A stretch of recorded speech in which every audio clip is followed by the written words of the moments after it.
نبی پاک علیہ السلام نے صحابہ کے بیچ بیٹھ کے کہا بتاؤ کامل ایمان کس کا ہے؟ یا رسول اللہ فرشتوں کا۔ فرمایا فرشتے تو اللہ کے عرش کے گر تسبیح پڑھتے ہیں۔ یا رسول اللہ پھر ہمارا؟ نبی پاک نے فرمایا تم نے تو معجزات دیکھے ہیں، مجھے دیکھا ہے۔ یا رسول اللہ پھر کس کا ایمان کامل ہے؟ تو حضور فرمانے لگے ان کا ایمان کامل ہے جنہوں نے مجھے دیکھا نہیں ہوگا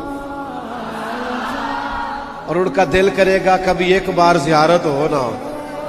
لنگ کئی مہینے تے برس گئے تیری دید نو دیتے ہی ترس گئے، کدے ٹوٹیاں دلاں وال پھیرا پا، میری آس بھی تو تے امید بھی تو، چر ہویا مینوں ترلے لیندیاں، کدی موڑ میرے ول واگاں، خواب میری وچ ایک بار جے آویں تے ساری عمر نہ جاگاں۔